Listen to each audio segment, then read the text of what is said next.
So we'll do a value of a $300,000 house decreases by 12%.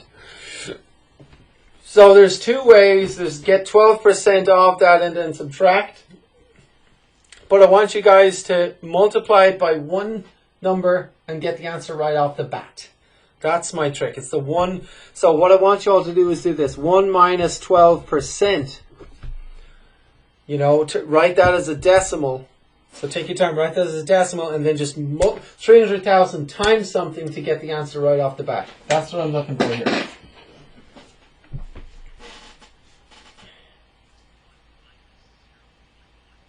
Good. 1 minus 0.12. And what's that as a... That gives us 0. What? Take your time. Lovely. 0.88. And by the way, what's that as a percentage? 88%. Lovely. 88%. So, in fact, what we're doing... I'm going to write this down. And again, in other words, we just take our 300,000. We multiply it by 0.88. That's 88.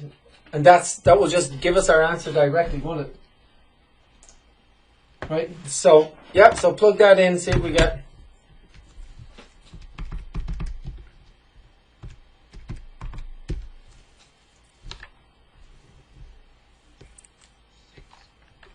Yep, 264,000. 264,000. So, tell me about this in real life. What just happened there?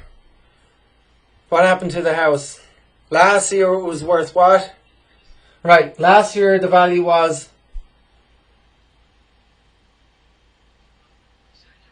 So initially the value was... Initial value was 300,000. And the amount it decreased by... We'll call it the decrease. So it decreased by something which was 12%, right? And it became 264,000.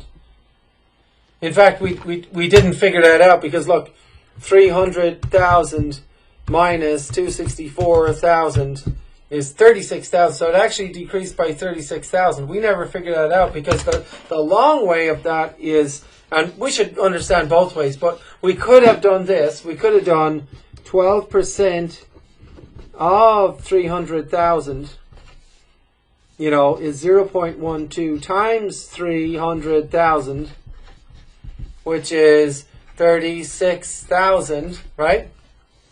We could have done all that, and then we could have gone, okay, take our initial amount, 300,000, subtract 36,000 to get 264,000. Same thing, right? Right.